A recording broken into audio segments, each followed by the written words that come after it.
In the heart of 17th century England, nestled between rolling hills and dense whispering woods, lay a village so quiet it seemed untouched by time itself. Stone cottages with thatched roofs clustered along winding dirt paths, and smoke curled lazily from chimneys as if in no hurry to reach the sky. The villagers went about their days with practiced calm, tending to sheep, tilling soil, and exchanging greetings that held no real weight. Yet beneath this serene surface, a darkness quietly seeped into the cracks like ink bleeding through parchment.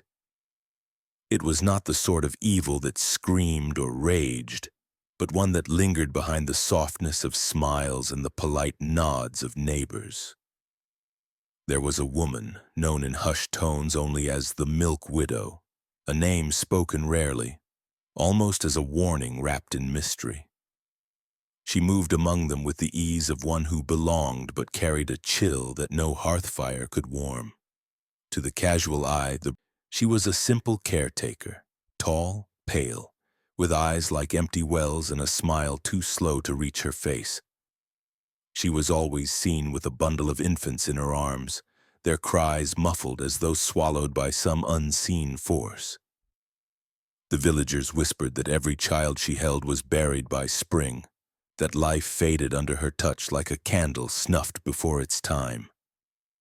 No one dared question her openly. Fear wrapped itself in silence, and silence became complicity. Yet there were subtle signs, an inexplicable drop in birth surviving the first month, mothers clutching empty arms in secret, shadows lurking where children once played. The village itself seemed to hold its breath, as if waiting for something unspeakable to rise from the earth beneath their feet. Eliza Merrick, the woman behind the name, was a figure both ordinary and impossible to forget. She worked without complaint, her hands gentle as she fed the babies, but her eyes betrayed a mind far from peace. It was said she lost her own children in the cruel epidemic years before, and some wondered if grief had splintered her into fragments that whispered madness in the dead of night. Yet the villagers preferred to believe in the veil of normalcy, clinging to the story of the grieving mother rather than facing the terrible truth. As winter's cold grip loosened and the first buds of spring dared to bloom, the village began to change. The air thickened with a silent dread that settled like dust on every doorstep. Mothers stopped visiting Eliza. Midwives cast wary glances toward her cottage at the edge of the woods. Still the Milk Widow remained, a ghost among the living, her presence a quiet stain on the fragile fabric of community. The slow drip of dread was not a scream but a persistent ache, the way a slow poison courses through the veins, unseen but undeniable. This was not a story of monsters lurking in shadows, but of a darkness that wore the face of kindness and the guise of care. The village's secret was not a legend told in fear, but a reality lived in quiet horror, where evil was methodical, ritualistic, and hidden beneath the most ordinary of lives. The Milk Widow held her place in this silent horror, a keeper of lost souls and a symbol of the terrible things that can thrive when the world chooses to look away. As spring approached, the village braced itself for the inevitable cycle of loss, unaware that behind every infant's death lay a mind consumed by a ritualistic obsession far beyond simple grief. A mind that would not rest until every secret was buried in the cold earth beneath the newborn blossoms. Eliza Merrick appeared to be the very image of devotion. Her hands were soft and steady, cradling the infants with a tenderness that seemed born of endless practice. She moved through the village like a silent shadow, her pale face framed by wisps of dark hair, eyes that held the weight of 1,000 sorrows yet remained unreadable to those around her. To the mothers, she was a blessing, offering nourishment when their own strength failed, a calm presence in the sleepless nights when babies cried for reasons no one could understand. But beneath that gentle exterior, Eliza's mind was a fractured labyrinth, shaped and twisted by grief so deep it bled into obsession. Years before, an epidemic had stolen her own children, leaving her hollow and desperate, clinging to a secret hope that she could somehow reclaim the life she had lost, not through prayer or solace, but through rituals whispered only to the dark. As the village slept, she retreated into the shadows of her cottage, where shelves lined with strange bottles and dried herbs stood silent witness to her hidden work. There she performed rites that were neither holy superstition nor fully science, but a cruel fusion of both, a methodical dance between belief and brutality. Her hands, so gentle by day, became instruments of slow torment by night. She would wrap her tiny charges in linen bound with threads soaked in bitter herbs, meant to dull their cries, but also to weaken their fragile bodies over time. She fashioned a mask from thin bronze sheets perforated with needle-fine holes, which she pressed lightly against an infant's face, claiming it siphoned the breath of innocence to feed a dark hunger she could never name aloud. The mask's weight was subtle but unyielding, a suffocating embrace that drained vitality drop by drop, as if she were stealing the very essence of life with each breath. In her mind, these acts were not cruelty but salvation, a way to trap purity, to bind lost souls into a vessel that might one day bring her children back from the grave. Each ritual was performed with clinical precision, measured by the steady rhythm of a slow, cruel heartbeat she alone could hear. The village remained ignorant of these horrors, lulled by Eliza's facade of care and quiet grief. But the infants she tended became pale shadows of life, their eyes dulled, their cries fading into whispers. The weight of her obsession pressed down on the village like a sickness no healer could cure. Eliza's nights were long and haunted, filled with whispered chants and the scent of burning herbs. She spoke softly to the darkness, her voice a brittle thread tethering her to a hope that was both monstrous and desperate. The air in her cottage thickened with the residue of sacrifice, an invisible poison that seeped into the bones of the village itself. Beneath the surface of nurture and sorrow, a macabre mind wove its slow, ritualistic cruelty, calculating, unyielding, and terrifyingly methodical. This was not madness in its chaotic form, but a cold and deliberate evil, dressed in the guise of motherhood and cloaked in the silence of night. As dawn broke, Eliza would return to the world of the living, a ghostly figure carrying fragile infants whose futures were already shadowed by the weight of her secret rites, each step taking her further from redemption and deeper into the abyss of a mind consumed by grief and obsession. Eliza Merrick's method was unlike any known cruelty before it, a slow and merciless ritual that transformed the tender act of nurturing into a grotesque harvesting of life itself. In the dim light of her secluded cottage, she would prepare a device that looked at once delicate and sinister, a mask forged from cold bronze, carefully hammered and shaped to fit over the face of an infant with unnatural precision. This mask was not meant to comfort or protect, but to imprison, its surface etched with strange symbols that only Eliza understood and lined with countless needle-sharp points barely visible to the naked eye. When placed over the small, fragile face of her helpless charge, the mask's needles pierced just beneath the skin, a sensation so faint it betrayed no immediate pain but delivered a slow, creeping agony that seeped into the very breath of the child. Eliza called this her breath siphon, a ritual she claimed was meant to collect the infant's purity, the unspoiled essence of life she believed could fuel a dark resurrection. The procedure was deliberate and measured, lasting hours as the infant's tiny lungs struggled against the gentle but relentless pressure of the mask. Each breath drawn through the needle-laced bronze was like water drained drop by drop from a well too deep to refill. The children's cries grew softer until they faded into fragile gasps and then silence. The mask's cold weight pressed down on faces once flushed with life, leaving pale imprints of death in its wake. No one in the village knew of this hidden torment. They only knew that the infants who returned to their mothers in Eliza's arms were lifeless or fading, as if touched by a sickness no healer could cure.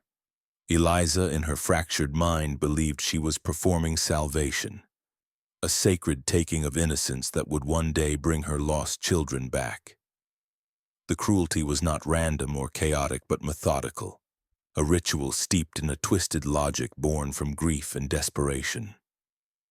She whispered prayers to forgotten gods, invoking blessings in voices so soft they could have been the wind itself, while the bronze mask claimed breath after breath, sealing the infants' fates in silence. This slow torture was a secret dance between life and death, a macabre communion only Eliza could bear witness to. The village remained blind to the horror. They saw only the soft lullabies, the gentle rocking, and the pale hands that cradled still bodies. But beneath the surface of that quiet innocence, the breath siphon stole more than life. It stole the very future of the village's children, feeding a darkness that thrived unseen. The ritual left behind no marks that could be traced, no wounds that a healer could heal. It was a killing so slow, so intimate, that it hid behind the veil of care, camouflaged in the soft warmth of a mother's touch turned cold. As dawn crept through the windows, Eliza would remove the mask with practiced hands, placing the fading infant gently back into its cradle. To any observer, she remained the devoted nurse, the grieving woman haunted by loss. Yet inside, her mind had crossed a threshold into a realm where love and death were tangled, where salvation was born from sacrifice, and where innocence was the currency of a nightmare that would not end until every breath was claimed and every soul was lost beneath the weight of her bronze mask. Mary Clark had always seen herself as a guardian of new life, her hands skilled at guiding babies into the world and soothing the terror that gripped their mothers. But as the seasons turned and the village's cradle grew emptier, a gnawing unease settled deep in her bones. Infant deaths were mounting, their small bodies marked with strange, pale imprints no one dared speak about. Mary's gaze grew sharper, her eyes lingering longer on the fragile faces she helped bring forth, searching for answers where none were offered. She began to watch Eliza Merrick more closely, noting the woman's calm routine, the way she cradled babies with a tenderness that seemed genuine, yet beneath her eyes lay a flicker of something colder, something unreadable. Night after night, Mary trailed Eliza's movements from a distance, her heart pounding as she glimpsed the nurse slip away into the woods, clutching an infant close to her chest, the baby's whimpers muffled by the rustling leaves. She found herself caught between terror and responsibility, knowing the village's silence was complicity, yet fearing the power behind Eliza's unspoken influence. The marks on the bodies haunted her thoughts, the faint punctures around tiny mouths, the bruises shaped like cruel patterns as if carved by a hand that revered pain. Mary wrestled with the notion that evil could be so methodical, hidden beneath the guise of care and grief. The very thought that the woman they trusted to nurture life might be the source of this growing shadow twisted her insides like a cold knot. In secret, she collected whispered accounts from mothers too afraid to speak, piecing together a pattern of disappearances and unexplained ailments. Mary's nights became restless, haunted by visions of infants suffocating beneath weightless masks and the metallic cold of unseen needles piercing tender skin. Yet despite her dread, she could not abandon her duty. She was compelled to expose the truth no one else dared confront. Every step closer to Eliza's hidden world brought with it a suffocating fear, a creeping certainty that the darkness she pursued was both ancient and deeply personal, rooted in a mind fractured by loss and warped by obsession. Mary's role shifted from midwife to silent witness, the burden of knowledge pressing heavily on her soul. Her investigations peeled back the fragile veil of normalcy the village wore like armor, revealing a horror that thrived in silence and shadows. As she stood at the edge of the woods one moonless night, watching Eliza disappear into the blackness with yet another child in her arms, Mary realized that innocence was no shield against evil. In this quiet village, darkness was patient, waiting to consume everything it touched. And Mary Clark was the only one who might stop it, if she dared to confront the cold heart hidden beneath the milk widow's gentle smile. The forest surrounding the village was no ordinary patch of wilderness. To the untrained eye, it was merely a dense thicket, a place where the trees grew tall and twisted, their branches reaching like gnarled fingers to tear at the sky. But for Eliza Merrick, the forest was more than just land. It was a sacred space, an altar where the veils between life and death were thin, where rituals that could never be spoken of in daylight were performed with chilling precision.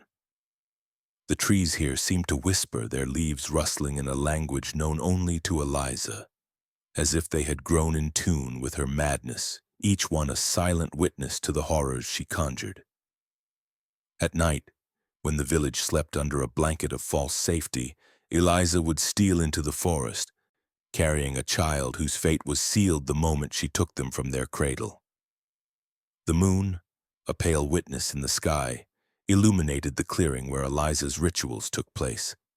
In the center stood ancient symbols carved into the earth, marks that spoke of a time long past when blood and belief were intertwined in rites older than memory itself. Eliza's hands moved over these symbols with reverence, her fingers tracing the lines of forgotten gods and long-lost languages. She would chant softly, her voice low and guttural, blending with the rustling of the wind and the whispering trees, as if calling on something unseen, something that fed on fear and the silence of the night. Her method, known only to her, was called the knot binding, and it was a slow, deliberate form of suffocation that used the very life of the forest to claim another soul. Eliza would summon thick, creeping vines from the undergrowth, the plants seeming to respond to her call, coiling around the victim's body as if they were alive, as if they too had been waiting for this moment. The vines were no ordinary plants. They were imbued with toxic spores that slowly leached into the skin, causing the body to weaken from the inside out. The death was not swift, not merciful. It was a drawn-out agony that pulled the life from the victim slowly, methodically, like a thief in the night. As the vines tightened, the victim's breath became shallow, their chest heaving with futile desperation. The spores, invisible to the naked eye, burrowed under the skin, spreading through the bloodstream, a silent killer that sapped strength and will. But it was the whispered voices that truly broke the victim's spirit, voices that seemed to come from nowhere, from the very trees themselves. Eliza had convinced herself that these were the voices of the souls she had collected, the ones she had bound with her rituals. They whispered to the victim, not in words but in feelings, in memories, fragments of lives cut short, cruelly torn from the earth before their time.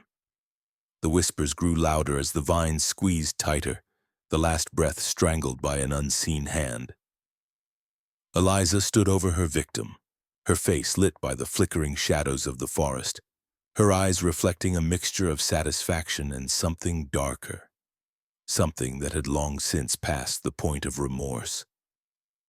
She watched, mesmerized, as the life drained from the child, knowing that every death was one step closer to the resurrection she so desperately sought. She believed the vines would feed her, that the purity she harvested from these young lives would return to her children, return them to her from the depths of the earth. And when the victim finally ceased to struggle, when the last breath was consumed by the forest, Eliza would whisper a final prayer to the trees, her voice lost among the shifting leaves. She would then leave the body to the forest's care, her rituals complete, her hunger temporarily satisfied. The next morning, the village would wake to find another child gone, another life taken, and the cycle would begin again. But none would know the true horror that took place in the forest under the moonlight, where life was not merely stolen but consumed in the slow, suffocating embrace of the knot binding. A death so quiet, so methodical, that even the trees had learned to keep their secret. Eliza Merrick's mind was a delicate patchwork, sewn together with grief, obsession, and the whispers of something darker. The loss of her children during the epidemic had shattered her. There was no denying that. The fever that had claimed their lives was like a thief in the night, stealing them from her arms before she could say goodbye. In the aftermath, when the village had begun to heal, Eliza remained hollow, unable to reconcile the life she had lost with the life that continued to go on around her. Her grief became something monstrous, something that no longer felt like sorrow but more like a deep, gnawing hunger. A hunger that couldn't be sated by time or sympathy, but by something far more twisted. In the quiet isolation of her cottage, the weight of her loss twisted into an obsession. Eliza began to believe that the souls of her children had not truly left, that they had simply been trapped in the air around her, lingering, desperate to return. But they could not come back without a sacrifice, without a cost. She became convinced that by harvesting the purity of other children, by drawing their very essence from their bodies, she could summon her own children back to life. This was no mere fantasy, no comforting delusion. In her mind, it was a sacred truth, a dark revelation that gave her purpose. To her, the ritual was not murder, not cruelty. It was the only way to undo the unbearable, to right the wrong that had been done to her. Each death was not an end, but a means to an impossible rebirth. To Eliza, the young bodies were vessels, vessels that carried something precious, something that could never be replaced. The ritual became her obsession. The bronze mask, the breath siphon, the knot binding in the woods. These were not acts of mindless violence. They were methods, sacred tools designed to strip away the innocence of others in the hope of restoring her own. She would lay each child on the altar of her madness, watching their eyes flicker with the faintest recognition of their impending fate. And in the silence of her heart, she believed that their suffering was necessary, just as her own suffering had been necessary to awaken this twisted need. Her mind was fractured, but not in the way the villagers thought. It wasn't a breakdown. It was a construction, a rationalization of a grief so deep that it had turned into something else entirely. The cold logic of her rituals made perfect sense to her. She was not killing. She was saving. She was not stealing life. She was giving it back. The more she performed her rites, the more Eliza became convinced that she was on the brink of something miraculous. The more lives she took, and the closer she was to restoring the children she had lost. The voices she heard in the forest, the whispers that followed her through the night. These were not the hallucinations of a mind broken by sorrow. They were the voices of the souls she believed she was collecting. The spirits of her children calling to her from the beyond, urging her to continue, to never stop, to gather them all.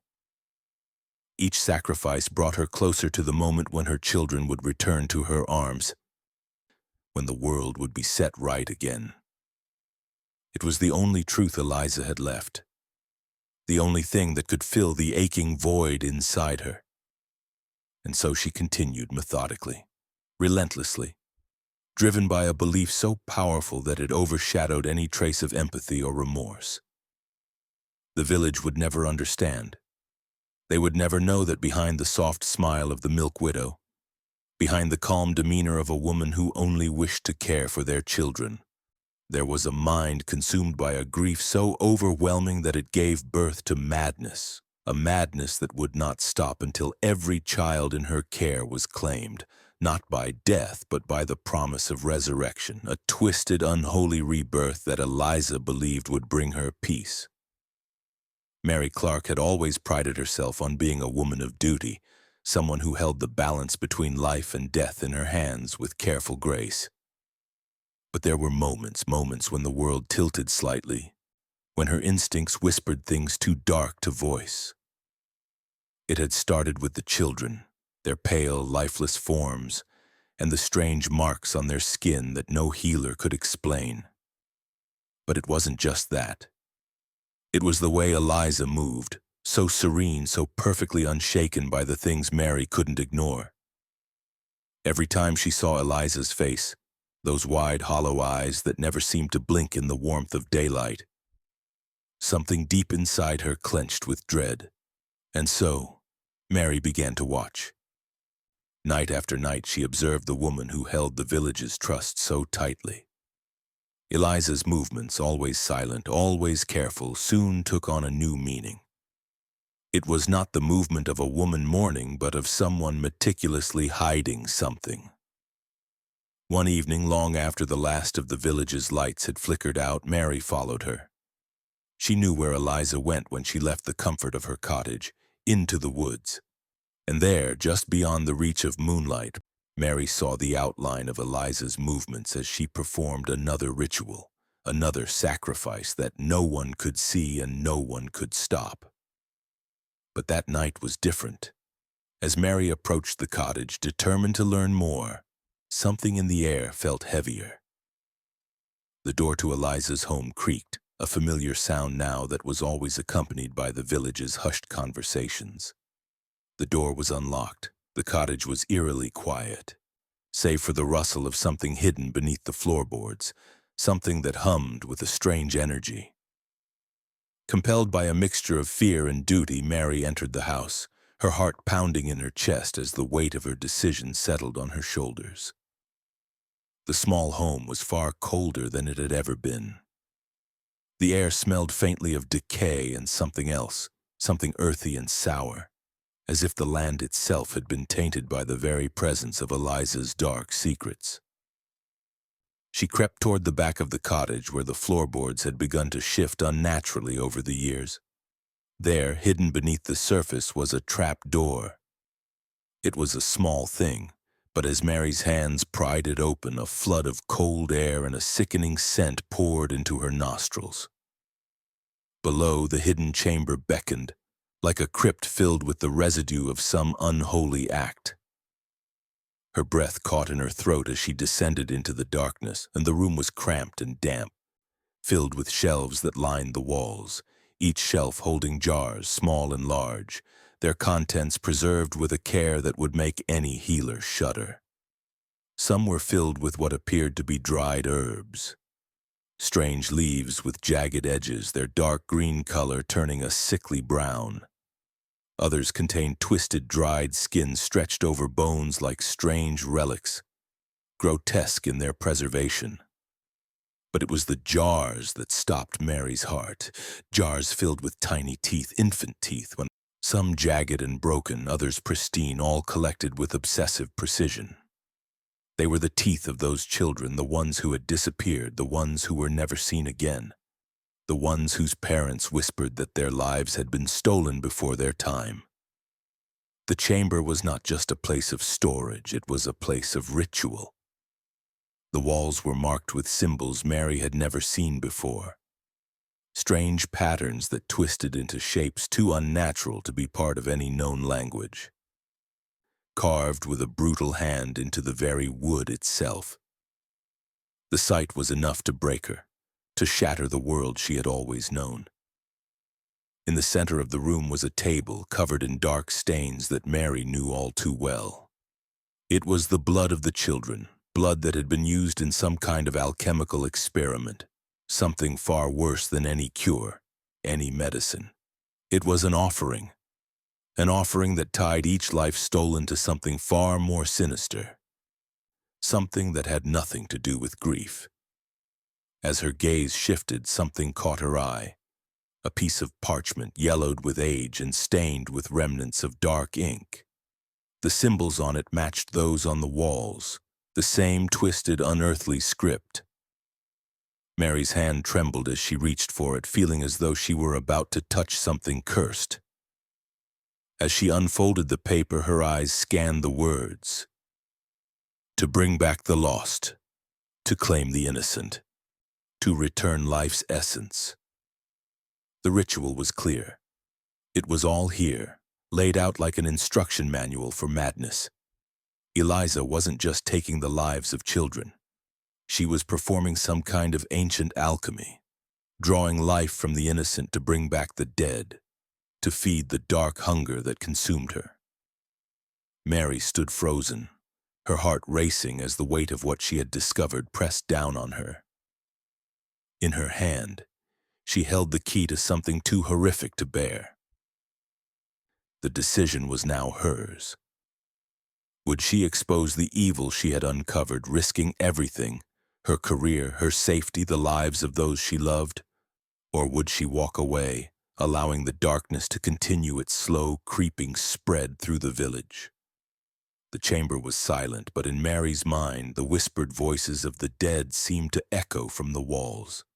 It was as though Eliza had already claimed her, already set her down the same path of destruction. And in that moment, Mary realized that the path to salvation was as narrow as a knife's edge, and the price of silence was far too high. Father Thomas had always believed in the sanctity of his calling. The church was his refuge, his sanctuary from a world that seemed too complex, too unpredictable to navigate with anything but faith. But the deeper he delved into his duties, the more he felt the weight of his parish's quiet despair. His faith, once so sure, now began to erode like stone worn by the persistent drip of water. It wasn't the confessions or the troubled souls that troubled him. It was something darker, something that lurked beyond his understanding. It began one evening when the moon hung low and heavy in the sky, casting long, mournful shadows across the village. Father Thomas was in the church alone, his prayers drifting into the silence, when he was called to a duty that he could not ignore. A letter had arrived, a strange one, sealed with wax but lacking a name. It was a request for him to visit the cottage of Eliza Merrick. He had heard whispers about her for years, the so-called milk widow, but had never given them much thought. But tonight something in his gut told him to go, to follow this strange call. What he found in Eliza's cottage that night would change him forever. The door creaked open without resistance, the air inside heavy, thick with the scent of something foul. It was a stifling kind of quiet, the kind that presses on the chest. He found the room as he expected, dimly lit, sparsely furnished, and cold. But what he didn't expect was the sight that lay before him on a small wooden table in the center of the room. It was Eliza's journal, its cover cracked with age, its pages yellowed and stiff. The first thing he noticed was the writing. It was scrawled in frantic, looping strokes, a handwriting that appeared to be both methodical and wild, as if written by a hand struggling to keep pace with a mind unraveling. There was a strange unease that settled in his stomach as he began to read. At first the words were innocuous, notes on herbs, observations about the children she cared for. But then it turned. The further he read, the more grotesque the entries became. Eliza spoke of rituals, rituals that blended the arcane with the scientific, rituals that defied the very laws of nature. The language was strange, and as if she had created her own twisted lexicon. The pages were filled with diagrams of human anatomy, strange symbols resembling both ancient runes and alchemical formulas, and sketches of infants lying on tables connected to dark, twisting lines that led to unearthly circles. Each entry detailed the process of life being drained from the children, step by slow step, as if Eliza were attempting to dissect the very essence of life itself. But it wasn't just the science that chilled him. It was the way she wrote of her actions with such cold precision, such emotionless detail as if she were documenting a task as mundane as baking bread. She spoke of the breath siphon, of the knot binding, and of harvesting the purity of the innocent. What struck Father Thomas most, however, was the final pages. There the ink was smeared as if Eliza had written in a frenzy. The words were more erratic, the sentences broken, as though the very process of writing was becoming too much for her to bear. She wrote of the hunger that gnawed at her soul, a hunger that could only be fed through sacrifice, a hunger that reached beyond the mortal realm. She spoke of resurrecting the lost, of bringing her children back from the grave, not through prayer, but through the shedding of blood, the draining of life from others. But it wasn't just a desire for revenge. No, there was something more. The belief that by reclaiming the purity of others she could regain what was lost, that somehow, through these horrific acts, she could mend the broken parts of her soul. Father Thomas's hands trembled as he turned the final page, his heart pounding in his chest. There, scrawled in frantic letters, was a sentence that stood out like a scar on the page. The blood is the key. Through blood, the past can be undone. He closed the journal slowly, the weight of its contents settling heavily on his chest. For a long moment he sat in silence, the room closing in around him. His faith, so sure and steadfast, now felt fragile like glass on the verge of shattering. Eliza's mind was not one twisted by grief alone. It was a mind that had been consumed by something darker, something that transcended grief and transcended logic.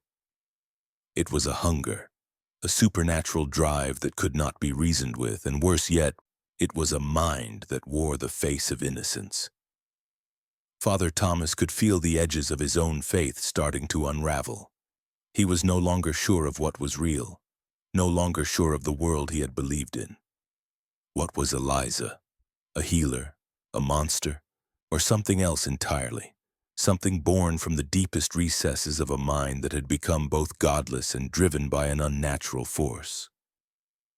As he left her cottage that night, the journal heavy in his hands, Father Thomas could not shake the feeling that the village had become a stage for something far more terrible than he had ever imagined. And no matter how much he prayed, no matter how much he hoped, he knew one thing for certain. Eliza's evil was not the kind that could be driven out with a prayer. It was the kind that thrived in silence, in the hidden spaces, in the cracks where faith could not reach. And now, it was growing stronger. The village had forgotten the boy, but his soul remained locked within the shadow of Eliza's dark ritual.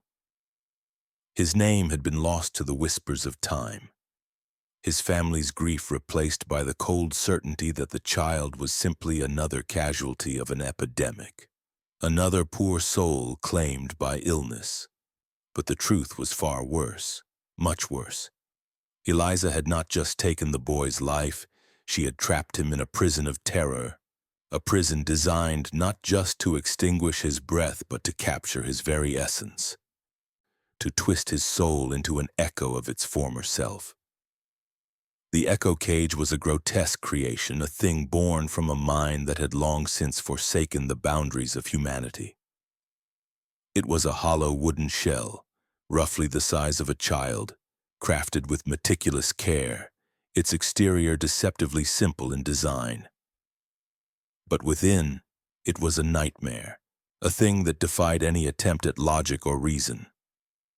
The inside of the cage was lined with jagged metal spikes, cruel and sharp, each one placed at angles that would prevent escape. The spikes were not meant to pierce the flesh, at least not immediately. They were meant to distort, to maim, and to create pain not by injury but by sensation. The child's body would be confined in a way that made every movement unbearable, each breath a torment. But it wasn't the physical torment that was the true horror. It was what happened to the soul. Eliza believed that when a person's suffering reached its peak, when the body could no longer feel pain but the mind could not escape, something happened. The soul, she theorized, could be captured, its essence bound to the moment of its greatest agony. The echo cage was designed to do just that, to trap a soul in an endless loop of terror, to force it to scream for eternity, its cries distorted and twisted by the metal spikes that turned the boy's every breath into a shriek. The boy, whose name was now lost, had spent hours, perhaps days, trapped in the cage. His tiny body had struggled against the constraints, his small hands reaching out in futile desperation, trying to find a way to escape the unbearable agony of being both alive and dead.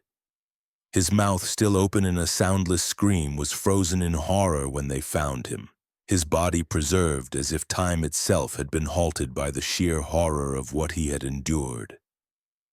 His skin was pale, stretched tight across the bones, his eyes wide with an unspoken terror that no one could understand.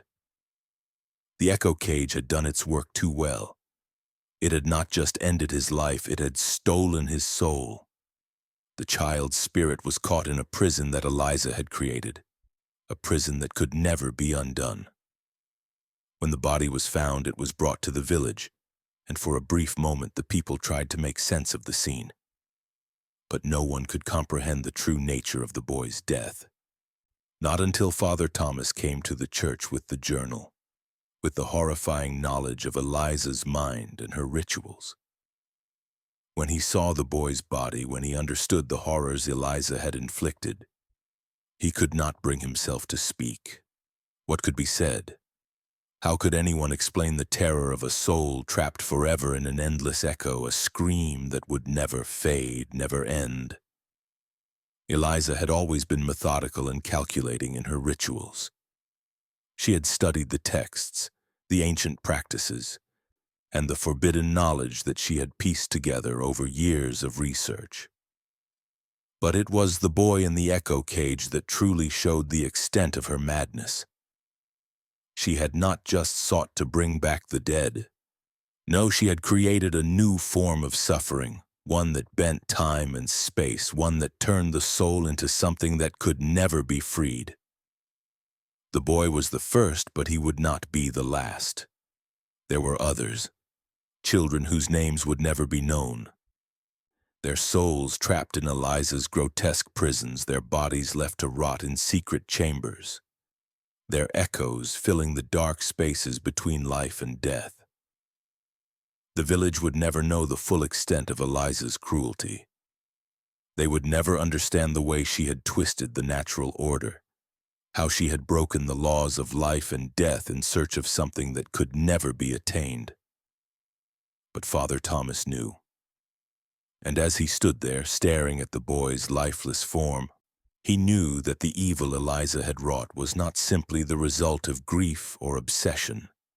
It was something far darker, something far older. The echo cage had claimed the soul of an innocent child, and it would claim more. What had once been a peaceful village was now a place of terror, a place where the cries of the dead lingered in the air, waiting for the next victim to fall into Eliza's grasp. And Father Thomas could do nothing but watch as the darkness crept ever closer, knowing that the only way to stop it would be to confront Eliza herself. But he was afraid, afraid of what she had become, afraid of what she was capable of.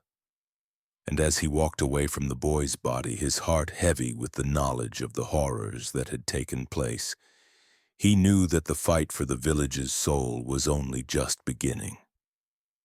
The village had always been a place of quiet, almost forgotten existence.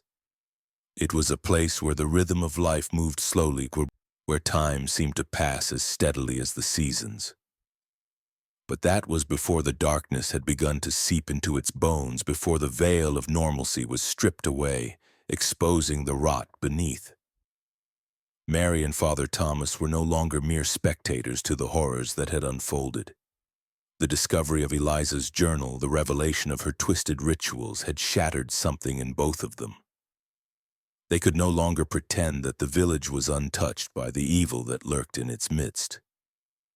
Mary had been the first to realize it, the gnawing, creeping suspicion that had risen in her heart like a tide she could not stop.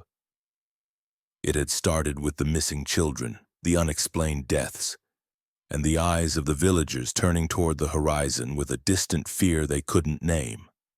But as the days passed, the town began to change. Whispers became louder, people grew suspicious. The air itself seemed thicker, more suffocating, as if the very walls of the village were closing in. Father Thomas, too, had felt the shift.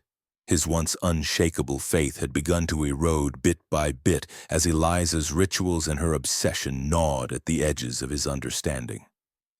What he had once thought of as the work of a grieving mother had become something far worse. Something that stretched into realms of the occult, of the unnatural. Together they realized the full extent of the horror that had taken root.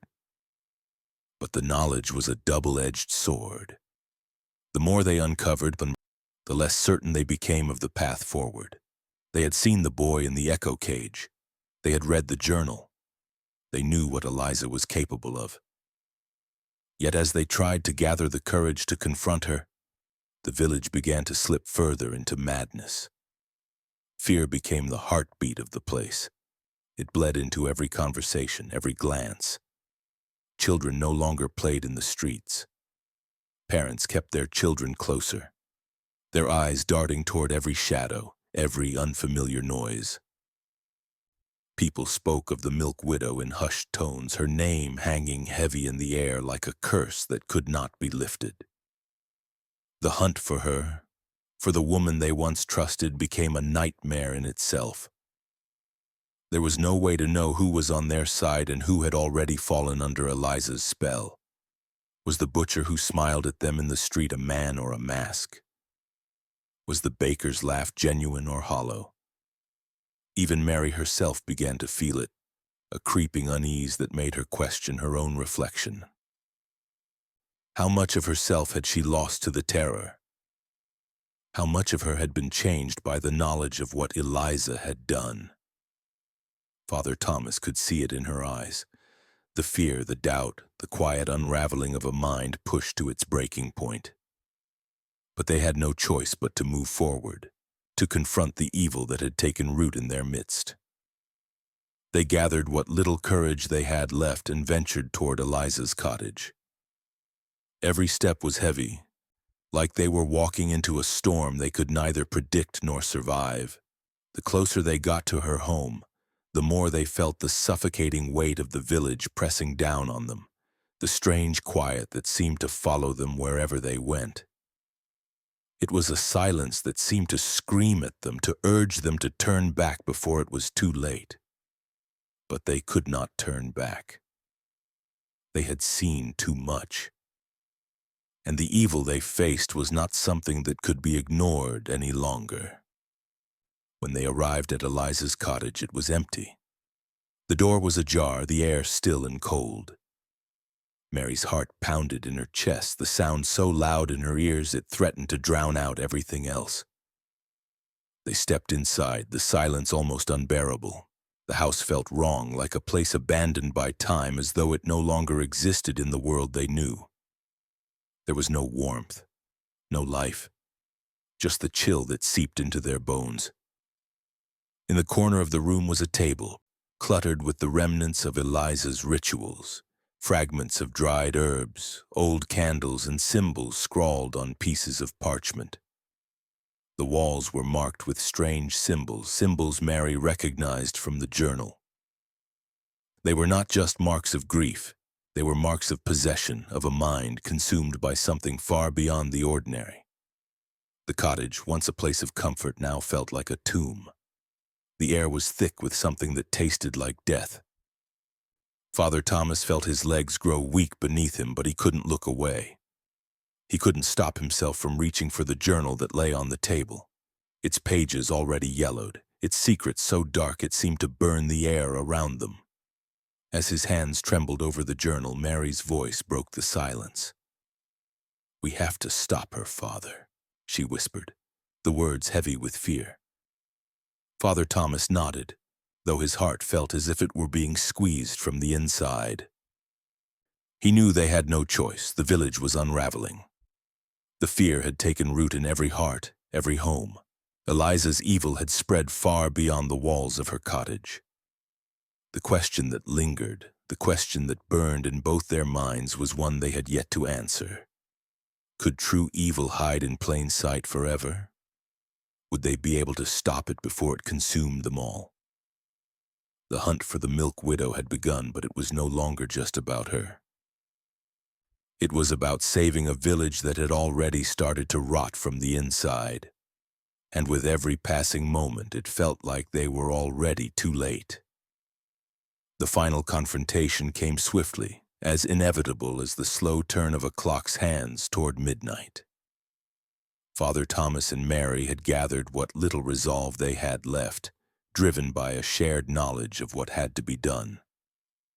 They had hunted the milk widow through the darkened streets and through the desolate woods, but there was no hiding from her anymore. The village had seen enough, felt enough. There was no more room for denial, no more room for escape. As they entered the clearing outside Eliza's cottage, they found her standing there waiting, as though she had known they were coming. Her back was straight, her face expressionless, as though nothing in the world could break her composure. The pale moonlight cast long shadows across her form, giving her a ghostly, almost unnatural quality. In that moment, Mary's stomach churned. She had seen Eliza in the daylight in the midst of her work and had seen the disarming kindness in her eyes and the gentle touch she extended to every child.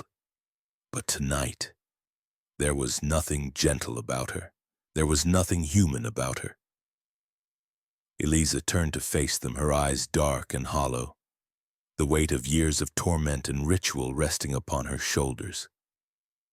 "You've come to stop me," she said, her voice soft, almost sorrowful, as though she were merely stating a fact, not making a threat. There was a pause as the words hung in the air like smoke, too thick to escape. Father Thomas found his voice first, though it trembled with the enormity of what he was about to confront. "What you've done, Eliza, is beyond all understanding. You've killed children, you've twisted lives." His words felt hollow in his mouth, as though they were not enough to contain the darkness she had created. "I've done what was necessary," Eliza replied, her voice as calm as ever, each word punctuated with the weight of a deep, unsettling conviction. "Necessary? You've taken lives, Eliza. Innocent lives." Mary's voice was sharp, trembling with a fury she hadn't allowed herself to feel until now. Eliza's lips curled slightly as though amused by their outrage, but there was no laughter in her eyes.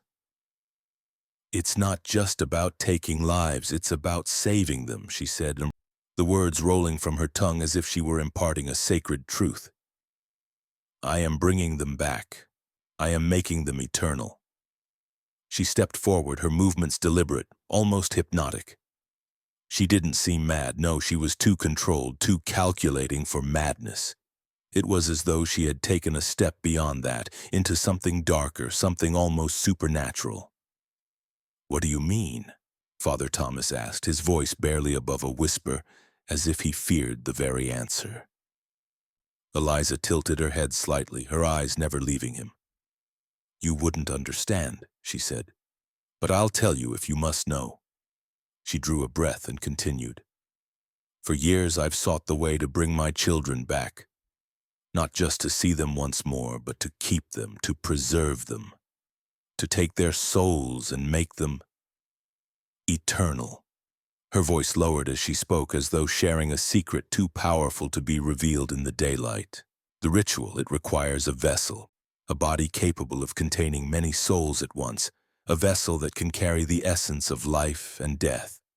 It's the only way I can keep them with me." Mary's stomach lurched. She understood now, though she wished she didn't. She understood what Eliza meant by eternal. It wasn't the innocent belief of a grieving mother wishing for the return of her children. No, Eliza had gone further, far beyond grief, beyond the sanctity of life itself. She was trying to create something unimaginable, a vessel of souls, a single body that could hold the trapped, tormented spirits of the dead. A body that could never decay, never wither. She was creating a creature made of the very essence of life itself, stitched together from the souls of those she had sacrificed. Each life she had taken, each child she had drained, had been part of the greater plan, part of her twisted belief that she could bind them to her forever. "The blood," Eliza whispered, just that as though to herself. "The blood is the key to it all. It binds them, it fuses their souls to the vessel." Father Thomas recoiled, his face contorted in a mixture of horror and disbelief. You've been murdering children to create some kind of monstrosity?" Eliza's eyes flickered briefly as though she were considering his words before she spoke again, her voice no longer apologetic but firm and resolute. "It's not a monstrosity," she said softly, almost lovingly. "It's salvation." She turned to Mary then, her eyes locking with hers. "I thought you would understand. I thought you could see. You've lost too, haven't you? Don't you want your children back?" Mary's breath caught in her throat. She wanted to scream, wanted to lash out, but the coldness of Eliza's eyes held her still. There was no humanity in them, only a quiet certainty that this had to be done, that her twisted purpose was somehow justifiable. "This is beyond you," Father Thomas said, his voice steadying though the weight of Eliza's words had cracked his faith. "You're not bringing them back, Eliza. You're damning them." For the first time, Eliza's expression faltered just for a moment, and then the darkness returned. "I'm saving them," she replied quietly, almost to herself, "and nothing will stop me." In that moment, the reality of what Eliza had become settled heavily on their shoulders. She was not simply a madwoman consumed by grief. She was something darker. A person whose mind had broken so completely that the only way she could cope with her loss was to tear apart the very fabric of life and death.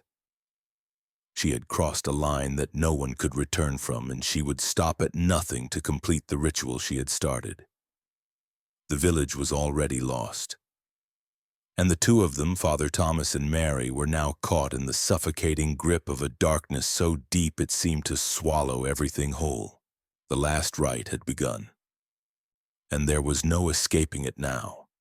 The village had become a place of hushed whispers, a place where even the winds seemed to carry the weight of the past. Eliza's execution was swift, an end that the villagers had long anticipated but had never truly prepared for. She stood in the center of the square, her once calm face now a mask of something deeper, something unbroken.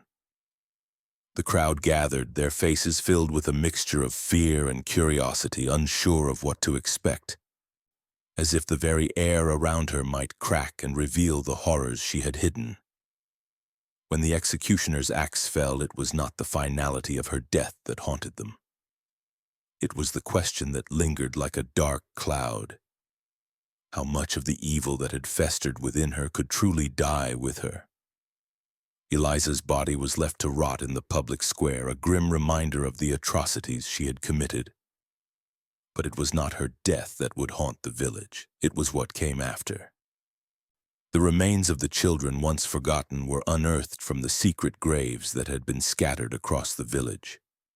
Their tiny, fragile bones were returned to the earth with the kind of ceremony that felt empty, a ritual done not out of love but out of a need for closure that no one could fully grasp. The pit where they were buried felt too shallow, too close to the surface, as if the ground itself was unwilling to hold them. The villagers gathered in silence as the bodies were laid to rest, their faces drawn and weary. Some wept, though the tears seemed more for themselves than for the lost lives. Others stood frozen, their eyes hollow, knowing they had allowed the evil to thrive under their very noses for far too long. The truth was, no one could ever really look at the earth the same way again. The village, once a place of safety and simplicity, had become a graveyard of forgotten children and buried secrets. In the wake of Eliza's death, new laws were put into place. Laws designed to protect the most vulnerable, to safeguard the mothers and the children who had once been nothing more than tools in Eliza's twisted vision of eternal life. The church, led by Father Thomas, spoke of vigilance, of the need to root out the darkness that had taken root in the hearts of those they trusted. But even as the ink dried on the papers, even as the laws were passed, there was a part of the village that remained untouched, that could never be changed. The children were gone, but the fear lingered, a constant gnawing presence. It was the fear that one day in some dark corner of the world, another Eliza would rise, another mind broken by grief and obsession, ready to do anything to bring back what had been lost. In the years that followed, memorials were erected in the village, small stone markers, simple and unadorned, bearing only the names of the children who had died. They were placed in the fields by the river and in the corners of the village where the shadows of Eliza's rituals had once fallen. Each stone was a grim reminder of the price that had been paid, a testament to the darkness that had nearly consumed them all. But the memorials were never enough. The village's attempt at remembering was half-hearted, done more out of obligation than out of any true desire to honor the dead. The truth was, no one could truly face what had happened. No one could ever truly know how to carry the weight of those lost souls. And so, the village moved on, its people forever changed but unwilling to speak of the horrors that had unfolded. The shadows of Eliza's deeds lingered in the corners of every home, in the eyes of every mother, and in the whispers of every child. The silence of the village was not the peace of healing. It was the silence of denial, the silence of a people too afraid to look too closely at the darkness that still swirled beneath the surface. It was a warning, silent and heavy. Evil does not always announce itself. It does not always wear a face of madness or rage. Sometimes it wears the face of a mother, a caretaker, or a healer. And sometimes it can hide in plain sight for years, feeding off the grief and desperation of those who refuse to see it. As the seasons passed, the village began to heal. But there were cracks in the foundation. There were places where the fear still bled through, where the old suspicions still whispered in the wind. The burial of Eliza's victims could not bury the truth that the evil she had wrought was not an isolated incident.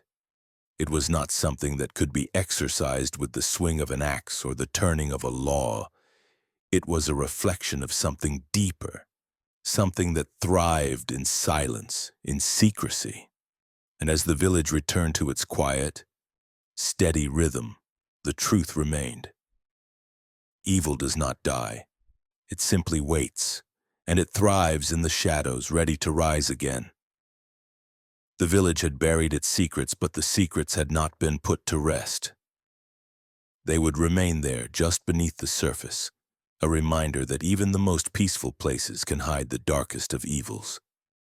The shadows of Eliza's deeds stretched far beyond the executioner's axe, far beyond the burial of the children who had once been trapped in her twisted vision of eternal life. There was something more insidious in the way the village moved on, something more haunting in the silence that followed. The laws had changed, the memorials erected, and the story of the milk widow was whispered among the villagers in hushed tones, but the truth of what had transpired in their midst remained an unspoken terror.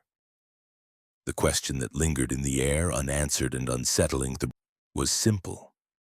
How could such evil have festered right beneath their noses, hidden in plain sight, disguised as normalcy? The horrors that Eliza had unleashed were not a product of madness alone. They were the result of a mind so carefully methodical, so precise, that each step she took had been calculated in cold silence.